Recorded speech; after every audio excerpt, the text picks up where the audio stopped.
হরে কৃষ্ণ। সকলকে আবারও কৃষ্ণপ্রীতি শুভেচ্ছা জানিয়ে আপনাদেরকে আমাদের প্রশ্ন উত্তর পর্বে আপনাদেরকে স্বাগতম জানাচ্ছি। আজ সুন্দর একটি প্রশ্ন নিয়ে আমরা আলোচনা করব। প্রশ্নটি হচ্ছে, ইসকন কি সনাতন ধর্মকে রিপ্রেজেন্ট করছে অথবা নিজস্ব মতামতকে রিপ্রেজেন্ট করছে? প্রভু কোনটা ঠিক? ঠিক আছে, বিষয়টি আমরা শাস্ত্রের আলোকে বিচার বিশ্লেষণ করে দেখতে পারি। আপনারাও বিষয়টি আপনারা দেখবেন এবং আপনাদের নিজস্ব মতামত আপনারা লিখতে পারবেন। তো চলুন শুরু করি। নমো ওম বিষ্ণুপাদায় কৃষ্ণ প্রেষ্ঠায় ভূতলে শ্রীমতী ভক্তি বেদান্ত স্বামিনীতি নামিনে নমস্তে সারস্বতী দেবী গৌরবাণী প্রচারিণে নির্বিশেষ শূন্যবাদী পাশ্চাত্য দেশতারিণে বাঞ্ছা কল্পতরুর ভৈষ্ঠ কৃপা সিন্ধু ব্যবচ পতিতানাম পাবনেভ্য বৈষ্ণবেভ্যো নমো নমঃ। जय अनंत कोटि वैष्णववृंद की जय, शिला प्रभुपाद की जय, निताई गौर शीतनाथ प्रति प्रेमानंदे हरिबल। हरे কৃষ্ণ। তো খুবই সুন্দর টপিক্সটা হচ্ছে, ইসকন কি নিজস্ব মতামত প্রচার করছে, নিজস্ব কোনো আইডিওলজি প্রচার করছে অথবা মূল সনাতন ধর্মের প্রচার করছে? কারণ অনেক ইসকন বিরোধীদের বিভিন্ন ধরনের মত যখন আমরা ইউটিউবে দেখি ভরে গিয়েছে, তো তখন বিষয়টা নিয়ে প্রশ্ন যখন আসলো তখন আলোচনা করা হয় উচিত। তো আলোচনা শুরুতে ছোট্ট একটা অনুরোধ, যারা চ্যানেলের প্রথমবার এসেছেন অবশ্যই চ্যানেলটা সাবস্ক্রাইব করবেন, ভালো লাগলে ভিডিওটি লাইক করবেন। আর এই আলোচনাটি প্রত্যেকটা ব্যক্তির কাছে, সনাতন ধর্ম অবলম্বী প্রত্যেকটা ব্যক্তির কাছে যাতে পৌঁছতে পারে সেজন্য একটু সহযোগিতা করবেন ভিডিওটি শেয়ারের মাধ্যমে। তো চলুন শুরু করি। এখানে বিচার্য যে মূল বিষয়, যে ইসকন অ্যাকচুয়ালি করছে কি, ইসকন ধর্মের নামে করছে কি। ইসকনের মূল উদ্দেশ্য হচ্ছে, ইসকনের নামটাই কি বাংলায় যদি ধরেন, যদি ইংলিশে ধরেন তাহলে international society for Krishna consciousness, বাংলায় যদি বলি আন্তর্জাতিক কৃষ্ণ ভাবনামৃতের সংঘ। অর্থাৎ সব কিছু কৃষ্ণকে নিয়ে, সব কিছু কৃষ্ণকে নিয়ে। কেন কৃষ্ণকে নিয়ে? কেন শুধু কৃষ্ণকে নিয়েই বলছে? কেন শুধু কৃষ্ণকে নিয়ে বলছে? প্রথম যে ইসকনের মূল উদ্দেশ্য হচ্ছে কৃষ্ণকে রিপ্রেজেন্ট করা। ইসকনের মূল উদ্দেশ্য হচ্ছে কৃষ্ণকে সমস্ত মানুষের মধ্যে উপস্থাপন করা, সবার ভিতরে কৃষ্ণ চেতনা তৈরি করা বা কৃষ্ণ চেতনা তৈরিতে সহযোগিতা করা। প্রশ্নটি হচ্ছে এখানে, কেন কৃষ্ণকে? এটা কি ইসকন নিজে ইচ্ছা করে করছে নাকি আসলে শাস্ত্রে এরকম কোনো প্রমাণ আছে? তো প্রথমে আমরা যদি দেখি যে আসলে শাস্ত্রে কৃষ্ণকে কি হিসেবে বলা হচ্ছে, তো সেখানে আমরা প্রথমে উদাহরণ হিসেবে নিতে পারি এই ব্রহ্মাণ্ডের যিনি সৃষ্টিকর্তা ব্রহ্মা, তিনি একটি সংহিতা দিয়েছেন যার নাম হচ্ছে ব্রহ্ম সংহিতা। সেই ব্রহ্ম সংহিতার প্রথম শ্লোকের সম্পর্কে তিনি বলেছেন, ঈশ্বরঃ পরম কৃষ্ণঃ সচ্চিদানন্দ বিগ্রহঃ অনাদিরাদি গোবিন্দ সর্বকারণ কারণম। বলছেন যে ঈশ্বর হচ্ছেন, পরম ঈশ্বর হচ্ছে পরমেশ্বর ভগবান শ্রীকৃষ্ণ। ঈশ্বরঃ, ঈশ্বর মানে হচ্ছে কন্ট্রোলার, যার কাছে নিয়ন্ত্রণ ক্ষমতা আছে তিনি হচ্ছেন ঈশ্বর। ঈশ্বর অর্থে দেবদেবতাদেরও ঈশ্বর বলা যায়, ব্রহ্মাও ঈশ্বর, শিবজি মহারাজ ঈশ্বর, বিষ্ণুও ঈশ্বর। কিন্তু কারো নামের আগে পরম ঈশ্বর ব্যবহার করা হয় না। পরম ঈশ্বর শুধুমাত্র কৃষ্ণের নামের আগে ব্যবহার করা হয়। পর শব্দটা মানে শ্রেষ্ঠতম, পরম। অর্থাৎ ঈশ্বর তো অনেকে আছে, যেমন মন্ত্রী পরিষদে অনেকে থাকবেন কিন্তু প্রধানমন্ত্রী হন একজন। প্রধানমন্ত্রী মানে সকল মন্ত্রীর অধিনায়কত্ব করছেন প্রধানমন্ত্রী। ঠিক তেমনি ঈশ্বর অনেকে আছেন। ঈশ্বর শব্দে কন্ট্রোলার শব্দে একটা গৃহের স্বামীকে বা একটা দেশের রাজাকেও ঈশ্বর বলা হয়। হ্যাঁ, ভগবদ গীতায় এই বিষয়টি উপস্থাপন করা হচ্ছে। দেখবেন 18 অধ্যায় যখন ক্ষত্রিয়দের বর্ণনা করা হচ্ছে তখন সেখানে ঈশ্বর ভাবস্য লেখা আছে। অর্থাৎ কর্তৃত্ব করার ক্ষমতার কথা বলা হচ্ছে। ঈশ্বর, এখানে ঈশ্বর শব্দ ব্যবহার, মানে ঈশ্বর মানে কর্তৃত্ব করার যে গুণ, সেটি হচ্ছে ঈশ্বর স্বভাব। তো ঈশ্বরঃ পরমঃ, পরম ঈশ্বরকে, ঈশ্বরঃ পরম কৃষ্ণ, কৃষ্ণ, কৃষ্ণ হচ্ছেন পরমেশ্বর। ঈশ্বর অনেক আছে, কিন্তু ব্রহ্মা বলছেন পরমেশ্বর হচ্ছে কৃষ্ণ। সুতরাং ব্রহ্মার কথা আমরা কেন অমান্য করব? কেন অমান্য করব? তাই আমরা ইসকনকে ইসকন কৃষ্ণকে রিপ্রেজেন্ট করছে। ইসকন কৃষ্ণকে সকলের সামনে নিয়ে আসছে। শ্রীমদ্ ভাগবতমে সুখদেব গোস্বামী তিনিও এই একই কথা বলছেন। তিনি কি বলছেন? এতচ অংশ কলাপুংস কৃষ্ণস্তু ভগবান স্বয়ং ইন্দ্রারিবেকুলম লোকম মুরয়ন্তি যুগে যুগে। এতচ অংশ কলাপুংস, অর্থাৎ পূর্বে যে সকল অবতারের বিষয় কীর্তন করা হইয়াছে, তাহাদের মধ্যে কেহ বা পুরুষ অবতার, কারদর্শী মহাবিষ্ণুর অংশ, কেহ বা আবেশ অবতার। এই সকল অবতার দৈত্য নিপীড়িত জগৎকে রক্ষা করিবার নিমিত্ত প্রতিযুগে অবতীর্ণ হন, কিন্তু ব্রজেন্দ্র নন্দন কৃষ্ণ স্বয়ং ভগবান। এতে চ অংশ কলা, যত যত অংশ বা কলা মানে বুঝতে পেরেছেন, অংশ কলা পুংস, হ্যাঁ, পুরুষ অবতার, প্রথম পুরুষে যে মহাবিষ্ণুর অবতার, কানদশাই বিষ্ণুর অবতার, হ্যাঁ, শক্তাবেশ অবতার, কিন্তু কৃষ্ণস্তু ভগবান স্বয়ং, কিন্তু কৃষ্ণই পরমেশ্বর ভগবান, তিনি হচ্ছেন স্বয়ং। সুতরাং এখান থেকে আমরা দেখতে পাই যে পরমেশ্বর ভগবান শ্রীকৃষ্ণ। তাই ইসকন কি করছে? কৃষ্ণকে সকলের সামনে উপস্থাপন করছে, সকলের সামনে উপস্থাপন করছে। শ্রীমদ্ ভাগবত গীতায় পরমেশ্বর ভগবান বলেন, অহম সর্বস্ব প্রভাবে মাত্র সর্বম প্রবর্ততে। শ্রীকৃষ্ণ তিনি বললেন যে সব কিছু আমার দ্বারা সৃষ্টি হয়েছে, হ্যাঁ, সব কিছু আমার দ্বারা সৃষ্টি হয়েছে। সুতরাং এই সকল শাস্ত্রীয় প্রমাণ থেকে চৈতন্য চরিতামৃত একাধিক প্রমাণ আছে কৃষ্ণের, হ্যাঁ, আপনার হচ্ছে কি বলা যায় যে তার স্বয়ং ভগবান এই হিসেবে অসংখ্য প্রমাণ আছে। তো সব প্রমাণ যদি দিতে থাকি তাহলে তো ভিডিও প্রচুর পরিমাণে, হ্যাঁ, কলেবার প্রাপ্ত হবে। সেখানে বলা হচ্ছে সচ্চিদানন্দ তনু শ্রী ব্রজেন্দ্র নন্দন সর্বৈশ্বর্য সর্বশক্তি সর্বরসপূর্ণ, চৈতন্য চরিতামৃতে যে সচ্চিদানন্দ তনু শ্রী ব্রজেন্দ্র নন্দন, ব্রজেন্দ্র নন্দন মানে কৃষ্ণকে বোঝাচ্ছে চৈতন্য চরিতামৃতে, এবং তিনি হচ্ছেন সর্বৈশ্বর্য সর্বশক্তি সর্বরসপূর্ণ, যত রস আছে সমস্ত রসে পূর্ণ, সমস্ত ঐশ্বর্যপূর্ণ, সমস্ত শক্তিতে পূর্ণ। সুতরাং এই যে শাস্ত্র প্রমাণ, এছাড়াও আরও অনেক আছে, হ্যাঁ, তো শাস্ত্র প্রমাণ অনুযায়ী আমরা দেখতে পাই যে পরমেশ্বর ভগবান হচ্ছেন শ্রীকৃষ্ণ। তাই উপস্থাপন যখন করতে হবে পরমেশ্বর ভগবান শ্রীকৃষ্ণকে উপস্থাপন করা উচিত। তাই ইসকন পরমেশ্বর ভগবান শ্রীকৃষ্ণকে উপস্থাপন করছে। এটি গেল প্রথম। দ্বিতীয়ত হচ্ছে আমরা এই যে চারটা নিয়ম পালন করি, চারটা নিয়ম কেন পালন করি? অর্থাৎ কোনো রকম মাছ মাংস গ্রহণ করা যাবে না, প্রাণী হত্যা করা যাবে না, এক কথায় প্রাণী হত্যা করা যাবে না। 2 নম্বর হচ্ছে কোনো রকম নেশা করা যাবে না। 3 নম্বর হচ্ছে কোনো রকম দ্যুতিক্রিয়া বা তাস জুয়া পাশা লটারি এগুলো খেলা যাবে না। 4 নম্বর হচ্ছে কোনো রকম অবৈধ সঙ্গ করা যাবে না। এটা কি ইসকন নিজে প্রজেক্ট করেছে নাকি এটা শাস্ত্রে রয়েছে? এটার বৈধতা কতটা, এই বিষয়টা আমাদের দেখতে হবে, খুঁটিয়ে নিটিয়ে, মানে পুরো বিষয়টা আমাদের বোঝার চেষ্টা করতে হবে। তাহলে আমরা বুঝতে পারবো যে ইসকন সনাতন ধর্মকে রিপ্রেজেন্ট করছে না নিজস্ব কোনো ভাবধারায় নিজস্ব একটা সোসাইটি তৈরি করছে।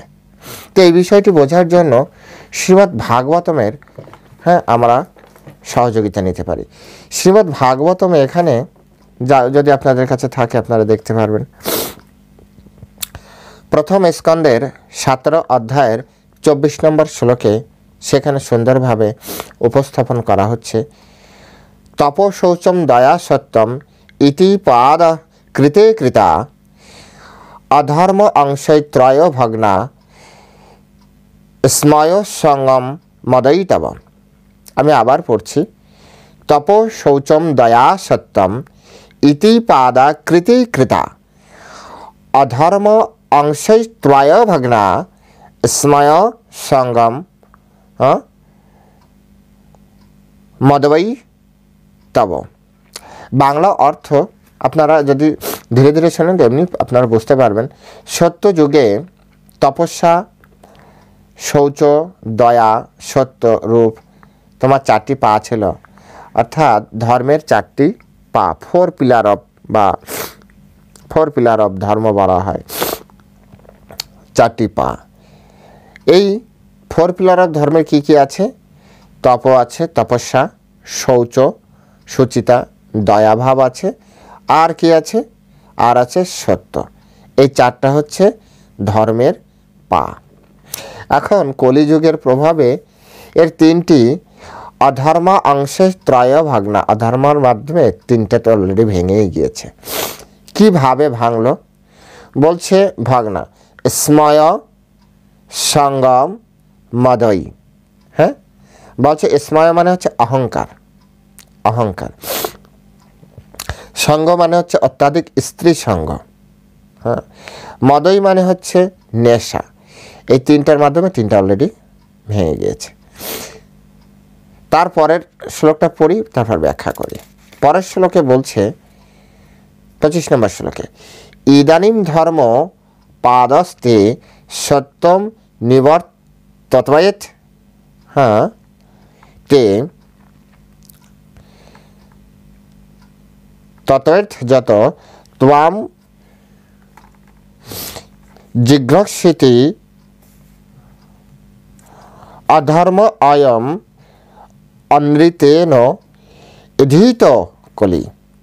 বলছে এখন আপনি সত্য রূপ একটিমাত্র পায়ের উপরে ভর করে কোনো মতে দাঁড়িয়ে আছেন, কিন্তু অধর্মরূপী কলি ক্রমশ প্রবঞ্চনার দ্বারা সম্বর্ধিত হয়ে আপনার ওই পথটিও ধ্বংস করার চেষ্টা করছে। মানে প্রবঞ্চনার মাধ্যমে কি নষ্ট হয়? সত্য নষ্ট হয়। এখন এই শ্লোকের মাধ্যমে আমরা দেখতে পাই যে 4টা নিয়ম, এই 4টা নিয়ম কেন পালন করতে হয়? কারণ ধর্ম এই 4টার উপরে দাঁড়িয়ে আছে। এবার যদি ধর্মই না থাকে তো ভগবানকে আপনি ডাকবেন কি করে? একটা মানুষের ভিতরে যদি ধর্ম না থাকে। তাই প্রথমে যে তপস্যা নষ্ট হয় আপনার কিসের মাধ্যমে? হ্যাঁ, নেশা করার মাধ্যমে, মদই। এতে আপনার তপস্যার শক্তি নষ্ট হয়ে যায়। তারপরে কি আছে? তারপরে আছে সুচিতা। সুচিতা নষ্ট হয় স্ত্রী সঙ্গের মাধ্যমে, অত্যাধিক স্ত্রী সঙ্গ বা বিবাহ বহির্ভূত স্ত্রী সঙ্গ, মানে অনৈতিক যে স্ত্রী সঙ্গ, এর মাধ্যমে কি নষ্ট হয়? সুচিতা। ভালো করে মাথায় রাখতে হবে, মনে রাখতে হবে। তাহলে তপস্যা গেল, সুচিতা গেল। এরপরে কি আসছে? দয়া। দয়া কিসে নষ্ট হয়? অহংকার বা জীব হিংসা। আপনি যখন নিজের প্রতি অহংকার আসবে না তখন আপনি জীবকে কষ্ট দিতে পারবেন। দৈন্যতা থাকবে না। অহংকারে দৈন্যতা থাকে না, দৈন্যতা না থাকলে ভালোবাসা যায় না।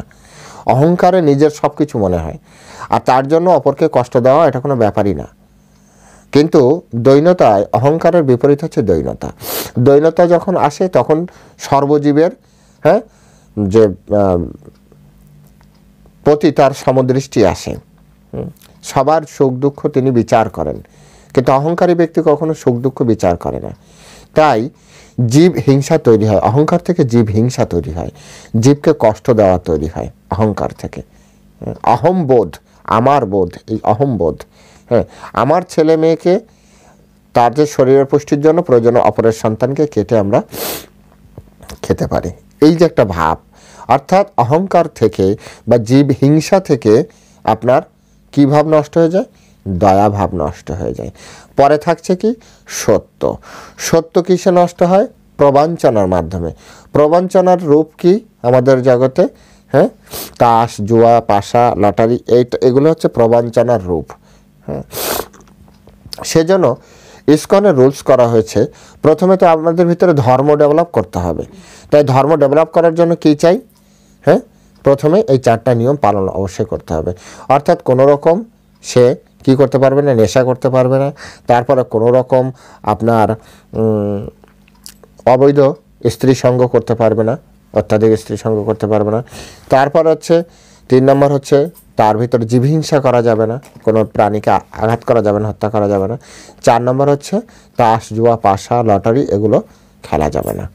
এই 4টা অধর্মের, এই অধর্ম হ্যাঁ সৃষ্টি করে, অধর্মকে আমাদের বর্ধিত করে। সুতরাং ধর্মীয় জীবনযাপন করার জন্য এই 4টা বন্ধ করা হয়েছে। আচ্ছা, এটি গেল আপনার 4টা রুলস। ইসকন এটা অবশ্যই আগে দেখছে, পরে দীক্ষার ব্যাপার চিন্তা করছে। মাঝখানে আরও 2টি বিষয় আছে, সেটি হচ্ছে অবশ্যই তাকে কি করতে হচ্ছে? তাকে আপনার ভগবানের প্রসাদ খেতে হচ্ছে। ভগবানের প্রসাদ খেতে হবে, ভগবানের প্রসাদ ছাড়া কিছু খাওয়া যাবে না। তো কেন ভগবানের প্রসাদ খেতে হবে? প্রশ্ন তো আসেই যে ঠিক আছে, আমি মেনে নিলাম এই 4টি আপনি যেহেতু বললেন যে ভাগবতমে আছে বা আসলেও এটি খারাপ, তো এটা মেনে নিলাম। কিন্তু ভগবানের নিজের মানে আধ্যাত্মিক উন্নতির জন্য, ভগবানকে প্রাপ্তির জন্য ভগবানের প্রসাদ খেতে হবে। তো ভগবদ গীতায় ভগবান বলছেন, যজ্ঞাশিষ্ট আসীন সন্ত মুষ্টান্তে সর্বকিল বিষয় ভুঞ্জতে অগম পাপা যে পর্যন্তে আত্মকারণত। যজ্ঞের অবশিষ্ট অন্নাদি গ্রহণ করে হ্যাঁ সন্তরা সমস্ত পাপ থেকে মুক্ত হয়। যারা নিজের ইন্দ্রিয় তৃপ্তির জন্য অন্নাদি মানে ভক্ষণ করে, তারা প্রতিগ্রাসে গ্রাসে পাপ ভক্ষণ করে। হ্যাঁ, যে পচন্তি আত্মকারণাত, যে নিজের জন্য রান্না করে, প্রতিগ্রাসে গ্রাসে ভুঞ্জতে তো অঘম পাপা, পাপ গ্রহণ করে। পাপ অর্থাৎ আপনি যদি কৃষ্ণকে নিবেদন করে না খান, যজ্ঞাশিষ্ট আসীন, যজ্ঞের অবশিষ্ট অর্থাৎ যজ্ঞ কীভাবে? যজ্ঞ বই বিষ্ণু, বিষ্ণুকে নিবেদন করার মাধ্যমে সেটি যজ্ঞ হচ্ছে। তাই ভগবানকে যদি আপনি না দিয়ে খান তাহলে কি হচ্ছে? পাপ গ্রহণ করা হচ্ছে। এবার পাপ যদি করি তাহলে কিভাবে, পাপের ফলে কীভাবে ভগবানকে প্রাপ্তি করব? পাপ করা যাবে না, পাপের ফলে তো চেতনা নষ্ট হয়ে যাবে, পাপ করা যাবে না। ভগবদ্গীতায় ভগবান বলেন, যত করসি যত অশ্নাসি যজসি দদাসি যত যত তপস্যি কন্তে তৎকরসি মদার্পণ। তুমি যা আহার করো, তুমি যা হোম করো, তুমি যা যজ্ঞ করো, তুমি যা তপস্যা করো, সব আমাকে অর্পণ করো। সুতরাং আপনি যা রান্না করছেন অবশ্যই ভগবানকে আগে দিতে হবে। আপনি আগে খেলে তো ভগবদ্গীতার রুলসই আপনার কাট আপ হয়ে গেল। তো ভগবদ্গীতার রুলস কাট আপ করে আপনি ভগবান কৃষ্ণকে কীভাবে পেতে পারেন? তাই সেটাকেও মান্যতা দিতে হচ্ছে। এখন প্রশ্ন আসছে যে ঠিক আছে প্রভু, তাহলে আমি এটাও মেনে নিলাম, ভগবানকে দিয়েই খাবো, তো নিরামিষটা মাছ মাংস দেওয়া যাবে না। তো ঠিক আছে, দেখি ভগবদ্গীতায় এটি স্পষ্ট করে বলা হচ্ছে। হ্যাঁ, এর আগে তো ভাগবত বলেছে যে আপনি প্রাণী হত্যা করতে পারবেন না, প্রাণী হত্যা হবে না। তো ভগবদ্গীতায় সেখানে বলা হচ্ছে যে প্রাণী তো শাকসবজির ভিতরেও প্রাণ আছে, এটা তো সবাই জানে। আবার ভগবান বললেন তুমি যে আহার করো, তুমি আমাকে দান করো। তো এটা একটা দ্বৈত ভাব তৈরি হলো। এখন এখান থেকে আমরা কিভাবে এটাকে একটা সলিউশন নিয়ে আসতে পারি? তো ভগবদ্গীতা ভগবান বলছেন তোমাকে তো আমাকে দিয়ে খেতে হবে, নাহলে তুমি খেলেই বিপদ, পাপ হবে। তাহলে কি দেবে? তো ভগবান নিজেই তার সলিউশন দিলেন কি, পত্রম পুষ্পম ফলম ত্বাম যো মে ভক্তা প্রযচ্ছতি তদ অহম ভক্ত উপরিতম স্মামি প্রযতাত্মানঃ। অর্থাৎ যে বিশুদ্ধ চিত্ত নিষ্কাম ভক্ত ভক্তি সহকারে আমাকে পত্র পুষ্প ফল জল অর্পণ করে, আমি তার সেই ভক্তিপ্লুত উপহার প্রীতি সহকারে গ্রহণ করি। তাহলে এখান থেকে আমরা দেখতে পাই যে পরমেশ্বর ভগবান পত্রম পুষ্পম ফলম ত্বাম, পত্র পুষ্প ফল আর জল এই চাইছে। এখানে অমেধ্যম বা মৎস্যম মাংসম এইসব বিষয় শব্দই নেই। সুতরাং এখানে তার দেওয়ার কোনো প্রশ্নই ওঠে না। এছাড়া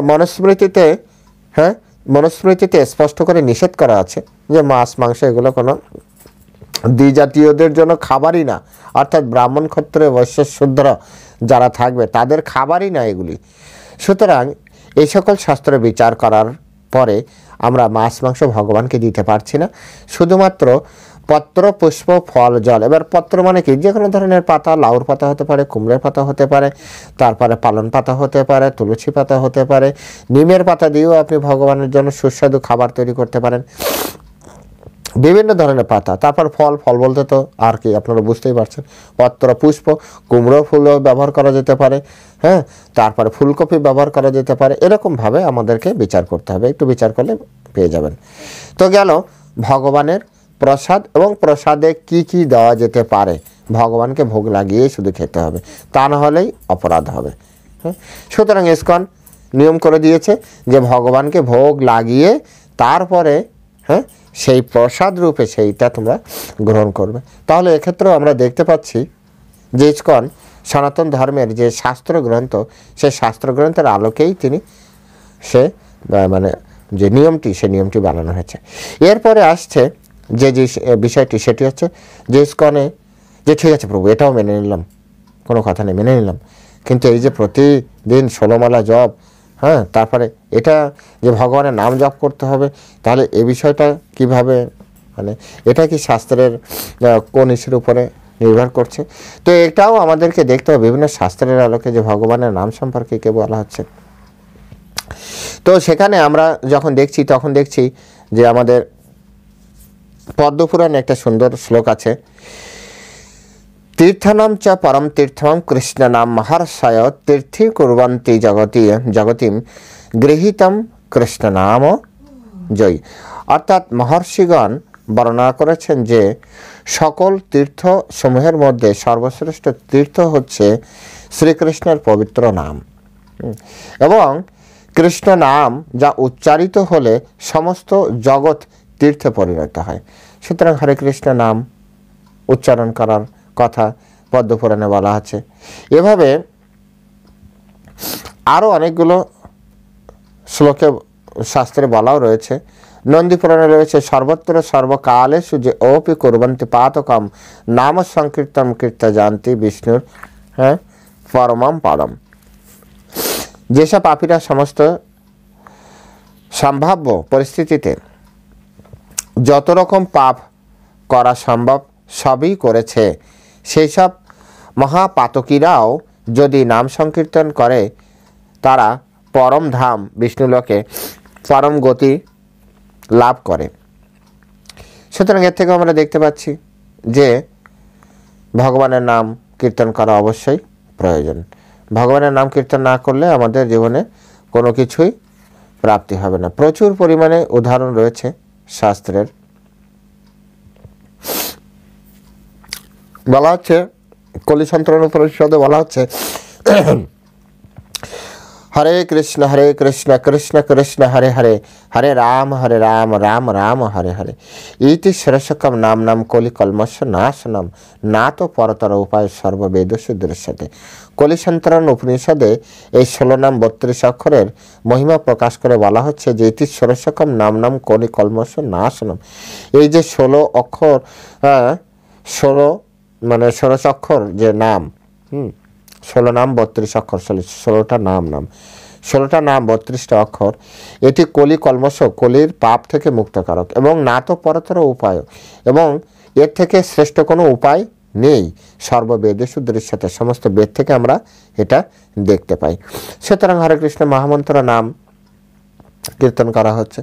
চৈতন্য চরিতামৃতে বলা হচ্ছে এক কৃষ্ণ নামে করে সর্বপাপনাশ, প্রেমের কারণ ও ভক্তি কারণ প্রকাশ। অর্থাৎ এক কৃষ্ণ নামে সমস্ত পাপ থেকে আমাদেরকে মুক্তি প্রদান করতে পারে। বিষ্ণু ধর্মতে বলা হচ্ছে কৃষ্ণেতি মঙ্গলম নাম যস্য বাচি প্রবর্ততে ভস্মী ভবন্তি রাজেন্দ্র মহাপাতক কটয়। অর্থাৎ হে রাজেন্দ্র, কৃষ্ণ এই নামটি এতই শুভ মঙ্গলপ্রদ যে কেউ যদি তা উচ্চারণ করেন তাহলে তার বহু অতীতে জন্মার্জিত পাপরাশি অচিরেই সম্পূর্ণভাবে ভস্মিত হয়ে যায়। সুতরাং এই সমস্ত উদাহরণের মাধ্যমে, এই সমস্ত শাস্ত্রীয় প্রমাণের মাধ্যমে আমরা হরে কৃষ্ণ মহামন্ত্র কীর্তনের ইসকন শিল প্রভুপাদ ব্যবস্থা করেছে। যে হরে কৃষ্ণ মহামন্ত্র চৈতন্য মহাপ্রভু এটি প্রদান করেছেন, চৈতন্য মহাপ্রভু স্বয়ং এটি প্রমাণ করেছেন। এখন যে বিষয়টা প্রশ্ন আসে যে 16 নাম 16 মালা কেন জপ করতে হবে? তো সে বিষয়টা আমরা বিভিন্ন শাস্ত্রের মাধ্যমে আমরা দেখতে পারি। বিশেষ আমরা চৈতন্য ভাগবত যদি পড়েন সেখানে খুব সুন্দরভাবে বলা আছে,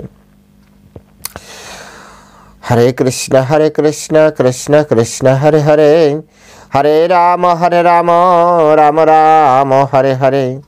প্রভু বলে কহিলাম এই মহামন্ত্র, ইহা জপ গিয়া সবে করিয়া নির্বন্ধ। ইহা হইতে সর্বসিদ্ধি হইবে সবার, সর্বক্ষণ বল ইথে বিধি নাহি আর। চৈতন্য মহাপ্রভু কত সুন্দরভাবে বললেন, বলছে যে প্রভু কহে কহিলাম এই মহামন্ত্র, ইহা জপ গিয়া সবে করিয়া নির্বন্ধ। এখানে যে নির্বন্ধ শব্দটি ব্যবহার করা হয়েছে, নির্বন্ধ শব্দের মানে হচ্ছে সংখ্যা করে, নির্দিষ্ট সংখ্যা। এবার কত সংখ্যা জপ করবেন? প্রভু বলছে, চৈতন্য মহাপ্রভু বলছে, প্রভু বলে জানো জানো লক্ষেশ্বর বলিকারে, প্রতিদিনই লক্ষ নাম যে গ্রহণ করে, সে জনের না আমি বলি লক্ষেশ্বর, তাহা ভিক্ষায় আমার না যাই অন্য ঘর। অর্থাৎ চৈতন্য মহাপ্রভু যে ঘরে প্রতিদিন 1 লক্ষ করে নাম, অর্থাৎ 64 মালা যখন জপ করে, 64 মালায় 1 লক্ষ নাম হয়। তো কেউ কোনো ঘরে যদি 1 লক্ষ নাম হয়, চৈতন্য মহাপ্রভু শুধু সেই ঘরেই খেতে যায়, না যাই অন্য ঘর। এই পদ দ্বারা তিনি বোঝাচ্ছেন অন্য কারো ঘরে তিনি জানি না। সুতরাং চৈতন্য মহাপ্রভুকে খেতে গেলে 64 মালা জপ অবশ্যই আপনাকে করতে হবে ভগবানকে ভোগ লাগাতে গেলে। এখন তো সংখ্যামালা তো করাই লাগছে। এবার কথা হচ্ছে, ঠিক আছে প্রভু আপনি তো বললেন 16 মালা, এখানে তো 64 মালার কথা বলা হচ্ছে। ওকে, শিলা প্রভুপাদ এখানে ভক্তি সিদ্ধান্ত সরস্বতী ঠাকুরের একটি কথা, আমরা একটি লেটার, ওনার লেটারটা আমরা একটু দেখব। গৌড়ীয় মঠে যারা আছেন তাদের প্রত্যেককে প্রতিদিন 1 লক্ষ নাম 64 মালা জপ করার প্রয়াস করতে হবে, অন্যথায় বিভিন্ন ধরনের জড় আসক্তি রূপ আগাছা হৃদয়কে আচ্ছন্ন করতে পারে, যা ভজনে উন্নতি ব্যাহত করবে। বস্তুত যিনি প্রতিদিন 1 লক্ষ নাম জপ করেন না, ভগবান তার নিকট থেকে ভোগ গ্রহণ করেন না। এমনভাবে সময় নির্ধারণ করা উচিত যাতে প্রতিদিন 1 লক্ষ নাম জপ সম্পন্ন করা যায়, সেই সাথে নিজের অন্যান্য নির্দিষ্ট সেবাও সম্পন্ন করা যায়। আর্ট অফ পিওর ডিভোশন এখানে ভক্তি সিদ্ধান্ত সরস্বতী ঠাকুর বলেছেন। তো শিলা প্রভুপাদ যেহেতু ওনারই শিষ্য, উনিও নিজে তো 64 মালা অবশ্যই জপ করতেন সন্ন্যাসী হিসেবে, কিন্তু উনি যখন পাশ্চাত্যে প্রচার করতে গেলেন, তখন পাশ্চাত্যবাসীকে যখন প্রচারের পর ওনারা যখন দীক্ষার জন্য প্রস্তুত হলেন, তখন বলেন 64 মালা জপ না করলে দীক্ষা হবে না। তো ওনাদের কাছে এই কনসেপ্টটি ছিল একেবারে নূতন। তখন ওনারা বললেন যে 64 মালা এটা সম্ভব না।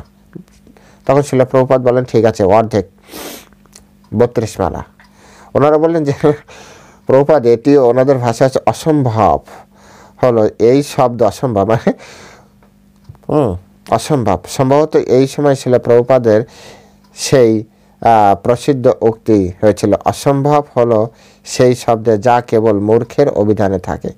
তার অনুগামীদের প্রতি কৃপা পরবশ হয়েছিল প্রভুপাদ প্রতিদিনের বিধিবদ্ধ জপ 16 মালা হ্রাস করেন, এবং আর সেটি ইসকনের দীক্ষা গ্রহণের বিধিবদ্ধ মান, দীক্ষা গ্রহণ অর্থাৎ অ্যাডমিশন নেওয়ার জন্য যতটা দরকার, দীক্ষা গ্রহণের জন্য ওখানে টিকে থাকতে বলেনি।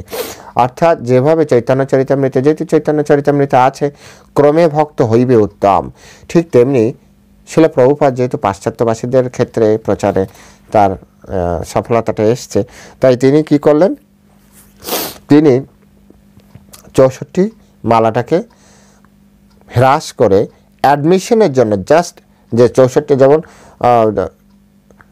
ভক্তি সিদ্ধান্ত সরস্বতী ঠাকুর বা চৈতন্য মহাপ্রভু 64 মালা না হলে হবে না। উনি সেখানে কি করলেন, 16 মালাকে উনি অ্যাডমিশন টেস্টের যে কি বলা যায় যে একটা জায়গা তৈরি করলেন অ্যাডমিশন টেস্টের পার করার জন্য, যে 16 মালা হলে তাকে দীক্ষা দেওয়া সম্ভব, মিনিমাম 16 মালা। এবার ধীরে ধীরে তার উন্নতি হবে। এ বিষয়ে অনেক লেটার রয়েছে শিলা প্রভুপাদের অনেক লেটার রয়েছে, তো সেসব বিষয়ে সবগুলো পড়তে গেলে অনেক সময় লাগবে।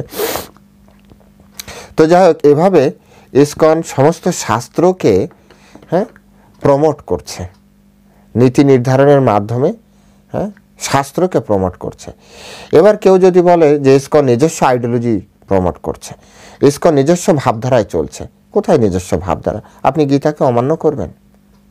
আপনি শ্রীমদ্ ভাগবতকে অমান্য করবেন?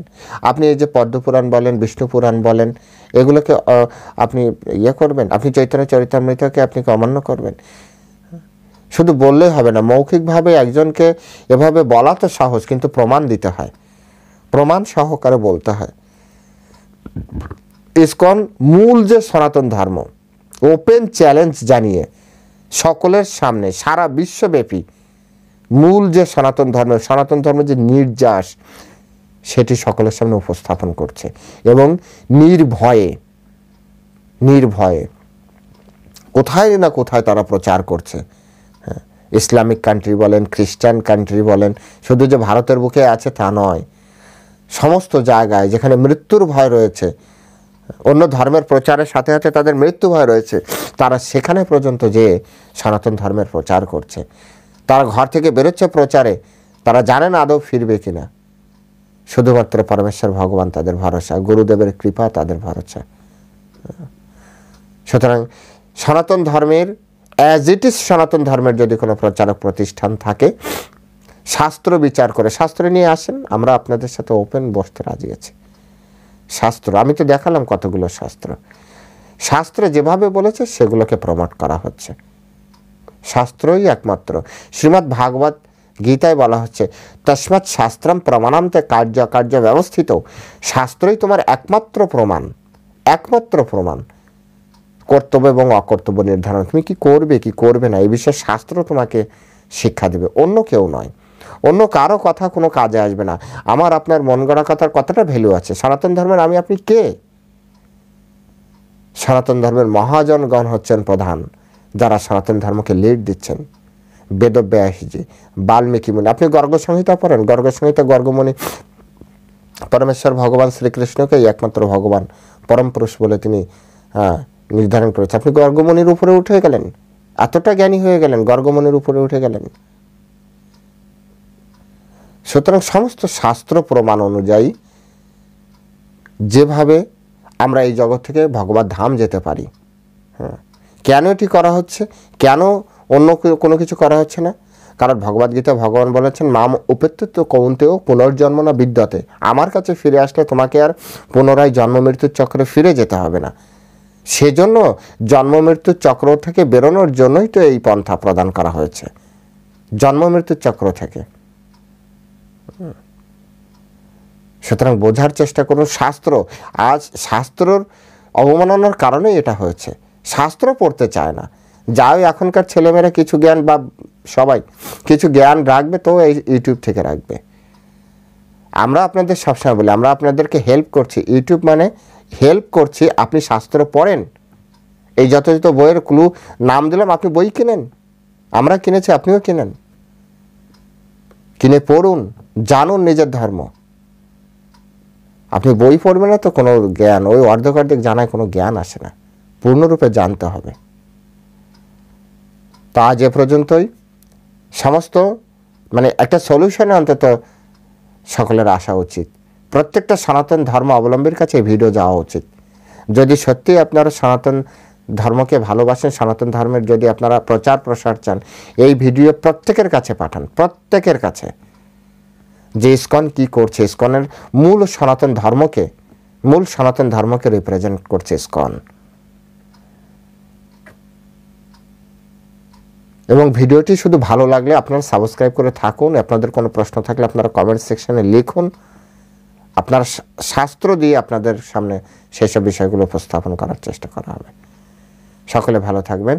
হরে কৃষ্ণ। জয় শিলা প্রভুপাদ কি জয়।